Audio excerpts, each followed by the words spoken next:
va te tirer. Personne ne va te stopper. Personne ne te stoppera. Ce mari-là, il t'appartient. Ce travail-là t'appartient. N'aie pas peur. Parce que Dieu, il est calme et il ne peut pas fuir. Jésus était dans la barque avec les disciples. La tempête se lève. Mais Jésus était endormi. Les disciples s'agitent. Maître, tu ne vois pas que nous périssons. Maître, tu ne vois pas que nous périssons. C'est comme les cantiques qu'on chantait avant là. Et Bwana sula muke sisi tunakufa katika zoruba. Donc on dirait que Jésus était endormi. L'auteur-compositeur de ces chants-là n'avait pas compris les deux attitudes de Dieu. Que quand la tempête se lève, Jésus ne fuit pas, et puis Jésus reste calme. Il était endormi. Alors on est venu le réveiller. Maître, tu ne vois pas que nous périssons. Tu ne vois pas que nous périssons. Lui, il dormait. Comme ce matin, pendant que tu n'as pas mangé, Jésus est toujours là, dans ta barque mais endormi. C'est pas qu'il est distrait, mais il veut que tu comprennes qu'il est calme et il ne peut pas fuir devant une situation donnée. Pendant que tu t'agites, Jésus est avec toi. Dormant dans ta barque. Mais quand Jésus s'est réveillé, il a calmé la tempête. Oh, le maître du vent, le maître de la tempête, il a le pouvoir sur toute la nature. Il a le principe de la création de Dieu. Il a le mystère de toute science cachée. Il n'y a aucune chose sur la terre qui peut exister sans tirer son principe d'existence en Dieu. Même le diable, avant qu'il ne soit diable, il avait tiré son origine en Dieu. Il n'y a aucune chose. Alors le maître de la tempête, il s'élève, il calme la tempête. Et les disciples ont reconnu qu'il a le pouvoir sur la nature. Ce matin, Jésus a le pouvoir sur ta vie. Il a le pouvoir sur la nature. Il est capable d'organiser et de désorganiser la nature pour que toi tu entres dans ta bénédiction. Il est capable d'intervertir l'ordre des lois pour que toi tu deviens maître. La Bible dit, de la poussière, il retire le pauvre. Du fumier, il retire l'indigent. Il l'élève et il le fait asseoir avec les grands. Il a changé l'ordre des lois. Il a pris un pauvre pour le faire avec les grands, asseoir avec les grands.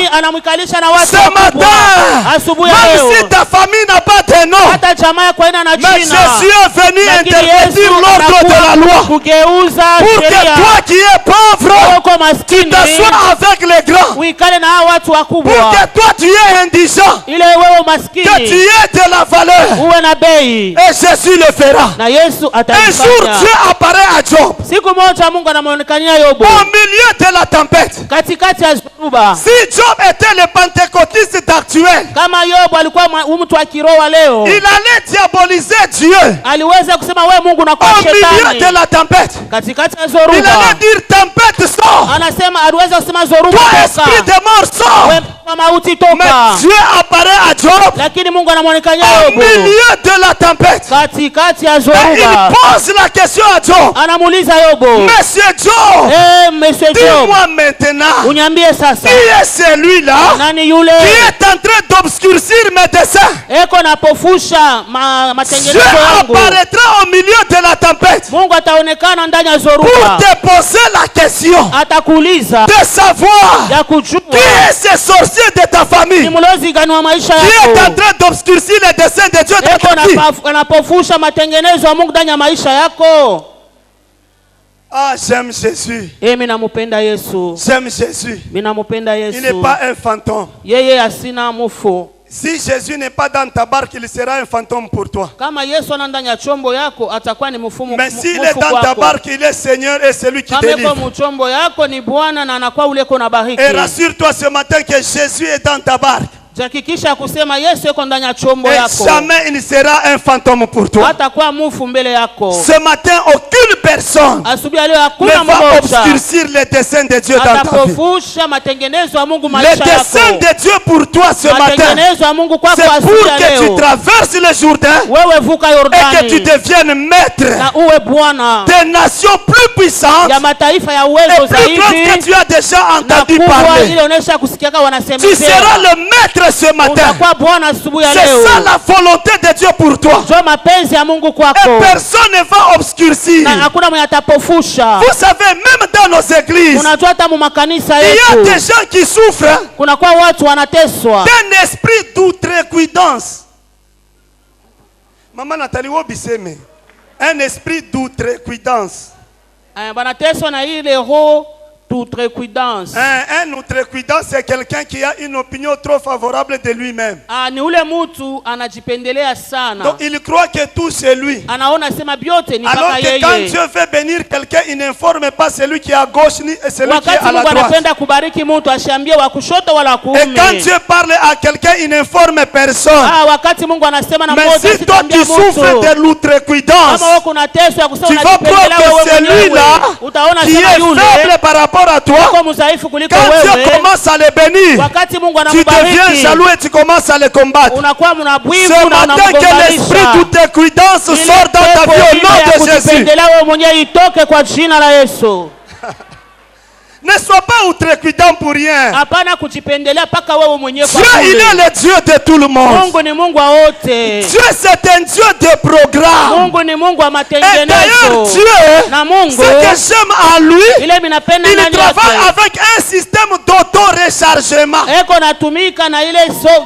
il bénit quelqu'un, même s'il dit que je sens que la puissance est sortie, quelqu'un m'a touché, mais il est encore très puissant pour faire encore un autre miracle. Ce n'est pas le toucher de la femme qui perdait le sang qui a diminué la puissance de Jésus pour que Jésus ne ressuscite pas la fille de Jairus.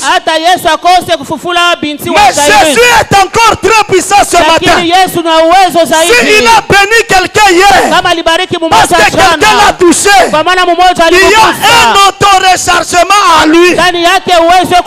Il y a le rechargement automatique. Et tout le téléchargement se fait automatiquement. Et il est puissant pour te bénir ce matin. Il est puissant pour te lever ce matin. Il est puissant pour t'ouvrir une porte ce matin.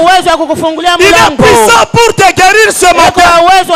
Il est puissant pour te rendre maître ce matin. Et celui qui dit amen 3 fois, que la puissance de Dieu le touche, que la main de Dieu le ramasse là où il est, que la main de Dieu le lève, que la main de Dieu l'amène très loin.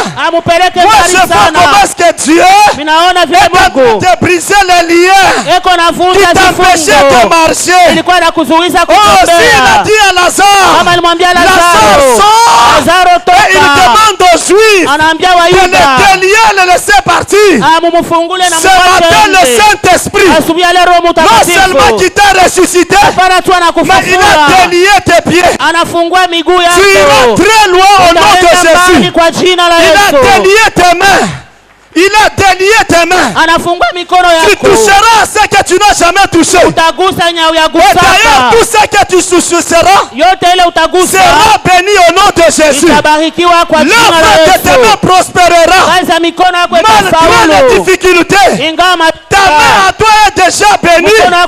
Parce que le Christ l'a déjà libéré. Que Dieu libère la vie de quelqu'un ce matin. Il y a quelqu'un qui a besoin de ce miracle ce matin. Reçois ce miracle au nom de Jésus. Je dis reçois ce miracle au nom de Jésus. Jésus il est capable de faire le miracle. Oh, je me rappelle d'une sœur qui est au milieu de nous. Cette sœur-là, après son accouchement, elle est devenue folle. Elle est devenue folle. J'ai dit, elle est devenue comment folle? Elle est devenue folle. Elle était catholique. Mais c'est son frère qui prie avec nous. Alors quand il est venu me voir, il dit, pasteur, est-ce qu'il n'y a pas moyen de monter un groupe d'intercession pour prier pour ma sœur? Je lui ai dit, comme toi tu es venu me voir, c'est que tu as cru que le pasteur peut prier et Dieu peut donner la solution. Bien aimé, nous sommes allés. La sœur était folle. Pour la maîtriser, il fallait la lier. Et à un moment donné, elle quittait même sa maison pour aller dehors. J'arrive, Dieu me dit que c'est ma servante. Malgré sa folie, mais Dieu me dit que c'est ma servante. Et puis Dieu me dit, il y a quelqu'un qui est à côté en train de retirer son intelligence. Nous avons prié. Nous avons prié. Bien aimé, il est arrivé à un moment donné où elle a fait 4 jours sans manger. Mais j'arrive comme ça. Quand elle m'a vu comme ça, elle a dit, pasteur Pierrot Nyoko, j'ai demandé qu'on prépare le foufou. On a préparé le foufou. Moi j'ai commencé à la faire manger. Vous voyez, nous pasteurs, nous sommes vos esclaves. Le lendemain, je viens encore pour la faire manger. Dieu a fait un miracle. Il a touché la sœur. La sœur a été guérie. Et ce matin, elle est au milieu de nous. Elle a cru au Dieu. Elle a quitté l'église catholique. Elle a rejoint la NCD parce que Dieu l'a touché. Ce matin, Dieu va toucher quelqu'un. Si tu es malade, reçois ta guérison. Si tu es malade, reçois ta guérison. Je suis en train de briser l'ordonnance qu'on t'a prescrite. Avant que tu ne quittes cette salle, la puissance de la guérison te touche. Sois guéri au nom de Jésus. Sois guéri au nom de Jésus. Je brise la pharmacie qui est dans ta maison. Que la puissance du Saint-Esprit te saisisse là où tu es. Et qu'il te guérisse au nom de Jésus. Si toi tu es lié, je te délie ce matin. Au nom de Jésus. La puissance de Dieu est là. La puissance de Dieu est là. La demande que tu as introduite et pour laquelle on te fait marcher, pour laquelle on te fait marcher. La puissance du Saint-Esprit est allée se poser sur ces demandes. Même si on n'engage pas, mais Dieu va ouvrir une brèche pour toi. On te prendra parce que quelqu'un aura commis une erreur et qu'il sera licencié. Mais toi, on va te récupérer. Même si tu ne crois pas, moi je crois parce que ça va arriver. Alors maintenant, après l'attitude de Dieu, toi aussi tu dois adopter une attitude qui est celle de considérer tout ce qui t'arrive, de considérer toutes les diverses épreuves de ta foi comme un sujet de joie parfaite, sachant que ça produira en toi de la patience. Il faudra que cette patience accomplisse son œuvre pour que tu sois un serviteur accompli. Tous les malheurs qui peuvent t'arriver, considère-les comme un sujet de joie parfaite, sachant que ça produira en toi la patience. Mais il faut que cette patience accomplisse son œuvre pour que tu sois qualifié par Dieu. Il n'y a rien qui se fait au hasard. Il n'y a rien qui se fait au hasard. Alors maintenant, Josué arrive au Jourdain. Alors il a compris tout ça. Mais le Jourdain est là. Et il devrait arriver à Canaan pour qu'il soit maître Alors là, quand Dieu donne la vision, et lorsque la vision est comprise, on peut passer à l'élaboration des procédés et des méthodes. Alléluia.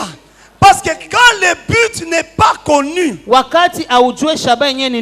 l'abus est inéluctable. L'abus est inévitable.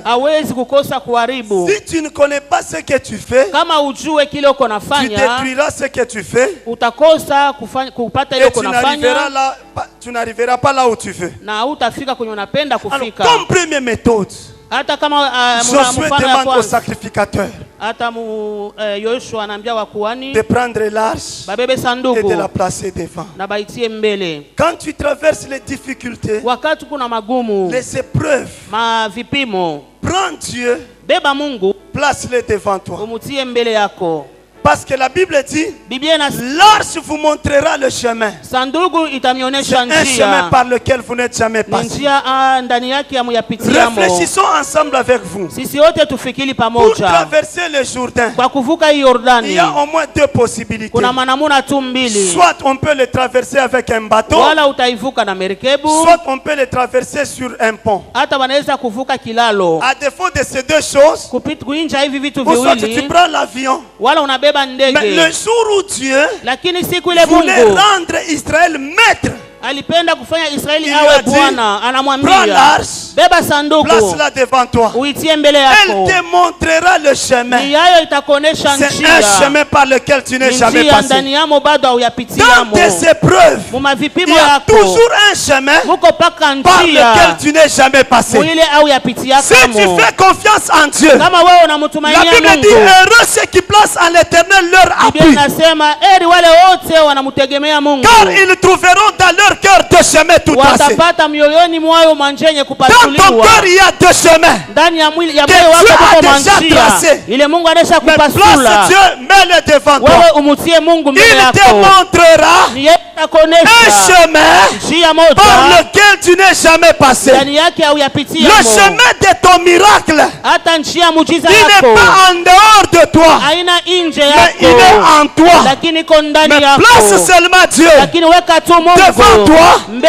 Il te montrera le chemin par lequel tu dois passer. Bien-aimés dans le Seigneur, pour votre information, au même Jourdain, Jacob a traversé le Jourdain en s'appuyant à un bâton. Il était déjà vieux, mais il traversait le Jourdain en s'appuyant à un bâton. Au même Jourdain, Élie a traversé et il a été enlevé. Le Jourdain était la dernière expérience pour Élie, et Dieu l'a élevé. Le même Jourdain était la première expérience pour Élisée après avoir reçu une double portion. Au même Jourdain là, Naaman le lépreux, il s'est jeté et il a été guéri. C'est au même Jourdain là, pour la première fois dans l'histoire, Jésus est allé se faire baptiser. Et pendant son baptême, le ciel s'est ouvert. Le Saint-Esprit est descendu sous forme d'une colonne. Et Dieu a parlé. Il a dit, celui-ci, il est mon fils bien-aimé, à qui j'ai mis toute mon affection. C'est au même Jourdain. C'est pour te dire quoi? Le même problème que tu as, quelqu'un d'autre l'a traversé en s'appuyant à un bâton. Il était fatigué, mais il marchait toujours. Sa force a augmenté. Il adora Dieu en s'appuyant à un bâton. Pour te dire quoi? Le même problème que tu as a été la dernière expérience pour une personne, et Dieu l'a enlevé. Le même problème que tu as a été la première expérience pour quelqu'un d'autre qui venait de recevoir le baptême du Saint-Esprit. La même maladie Quelqu'un d'autre a été guéri sans pour pourtant prendre les médicaments. Le même problème que toi tu as, pour quelqu'un d'autre, le ciel était ouvert et Dieu a témoigné. C'est pour te dire quoi? Tout ce qui est a déjà été. Tout ce qui sera a déjà été. Dieu ne fait que ramener ce qui est déjà passé. Toutes choses sur la terre, Dieu l'a animé d'un mouvement cyclique. Ça tourne et ça revient. C'est pourquoi la Bible dit Jésus lui-même, il s'est posé, il est assis au-dessus du cercle de la terre. Pourquoi au-dessus du cercle? C'est pour tout centraliser sur lui-même. Parce que dans un cercle, prof Jean-Marie, dans un cercle, le point de départ est égal au point d'arrivée. Dans un cercle, le point inférieur est égal au point supérieur. Tu peux commencer très bas, mais ton niveau le plus élevé c'est le très bas. Tu amènes très bien. Dieu ne fait que ramener tout ce qui est sur la terre. Il n'y a rien de nouveau. C'est pourquoi je déclare ce matin, pour celui qui croit que son problème est nouveau, pour celui qui croit que sa persécution est nouvelle, il n'y a rien de nouveau, parce que toute chose est animée d'un mouvement cyclique. Dieu ne fait que ramener ce qui est passé.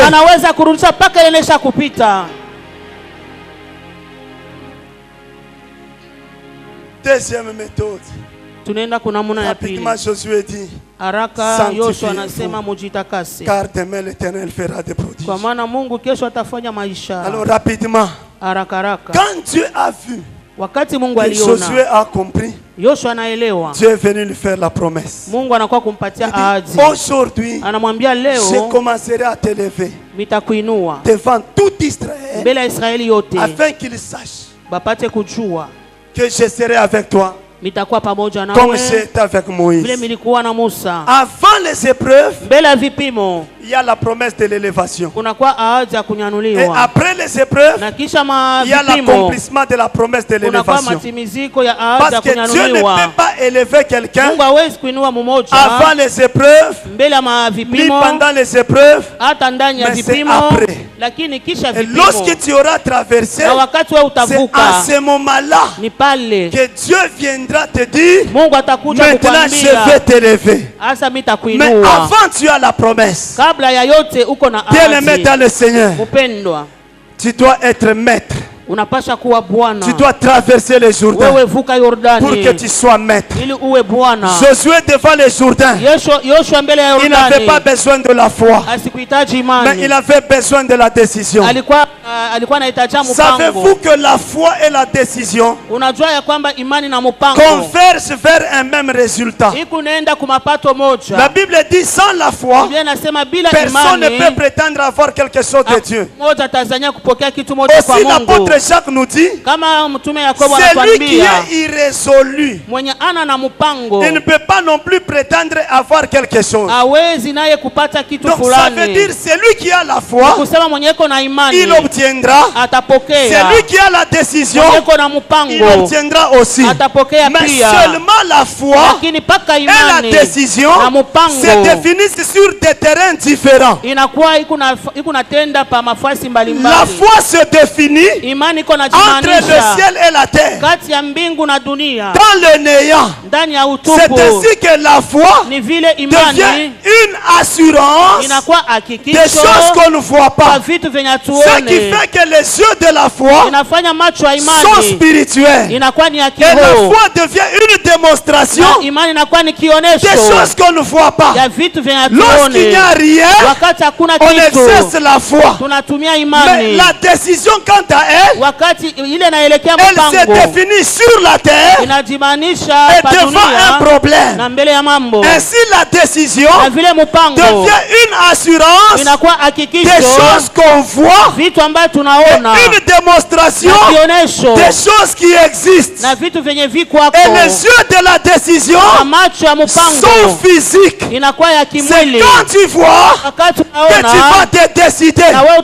Parce que les Jourdain n'étaient pas fictifs pour Josué. Mais les Jourdain étaient réels. Et il devait le traverser par une décision. Jésus, pendant qu'il était vivant, il avait besoin de la foi pour guérir les malades, pour opérer le miracle. Quand il était à Gethsemane, il n'était plus pour un problème de la foi. C'était question de la décision. Parce qu'il voyait la coupe devant lui. Il voyait la mort devant lui. Et lorsque Jésus se décide d'affronter la mort, la Bible dit que le voile a été déchiré et une route était ouverte. C'est ainsi que Job dit: à tes résolutions répondra le succès. Lorsque tu te décides de traverser les épreuves, Dieu te donnera le succès et il te donnera de la prééminence sur tes ennemis. Que Dieu affermisse ta décision. Que Dieu affermisse ta décision. Pendant que tu souffres, décide-toi de continuer avec Jésus. Pendant que tu n'as pas d'habit, décide-toi de suivre Jésus. Pendant que tu n'as pas mangé, viens toujours à l'église. Décide-toi de servir Dieu. Et cette décision-là te donnera le succès. Parce que le succès, c'est une issue heureuse d'une opération. C'est lorsque la fin d'un travail est couronnée de gloire. C'est ce qu'on appelle le succès. Et tu auras le succès. C'est pourquoi moi ce matin, je définis le succès à ma manière. Selon ma propre définition. Le succès, c'est un travail de plusieurs jours dans le secret et qui se manifeste un jour et pour toujours. Est-ce que je peux reprendre la définition selon le pasteur Pierrot? Que le succès, c'est un travail de plusieurs jours dans le secret et qui se manifeste un jour et pour toujours. Dieu va manifester ton succès. Ce que tu fais dans le secret, ça paraîtra un jour et pour toujours. Je dis à quelqu'un, tu deviendras maître des nations. Tu deviendras maître des nations. Pour devenir maître, travaille d'abord dans le secret. Maîtrise tous les paramètres dans le secret. Mais un jour ça se manifestera. Et ça sera pour toujours. Que Dieu te donne du succès. Que Dieu te donne du succès. Que Dieu donne du succès à ton travail. Que Dieu donne du succès à ton mariage. Que Dieu donne du succès à ton ministère. Au nom de Jésus. Tu seras maître. Ce matin je veux prier avec les maîtres. Tu seras maître des nations. Les sorciers qui t'ont dominé hier, aujourd'hui c'est toi qui seras leur maître. Les nations qui t'ont dominé hier, aujourd'hui tu seras leur maître. Est-ce que je parle à un maître ce matin? Est-ce que je parle à un maître? Est-ce que je parle à un maître ce matin? Jésus a reçu un nom qui est au-dessus de tout nom. Aujourd'hui il est le maître incontestable. Et comme tu es en lui et que tu es ressuscité avec lui, toi aussi tu seras un maître incontestable. C'est pourquoi nous n'avons pas peur des petits sorciers. Mais nous allons vous chauffer au nom de Jésus. J'ai dit que nous allons vous chauffer au nom de Jésus. Les sorciers de ta famille qui sont en train de se prévaloir et ils disent que nous l'avons lié. Mais ce matin tu seras délié. Moi j'ai refusé ce genre de témoignage où un petit sorcier vient témoigner et il dit s'il n'a pas travaillé c'est parce que moi je l'ai lié. Moi j'ai refusé ça. Refuse aussi ça au nom de Jésus. Pendant que je te parle, maintenant cet orgueil spirituel d'être maître. Et lève-toi maintenant, nous allons prier. Lève-toi, nous allons prier. Tu es ce maître ce matin. Est-ce que tu peux acclamer très fort pour le Seigneur? Acclame maintenant très fort. Ce matin, tu dois traverser les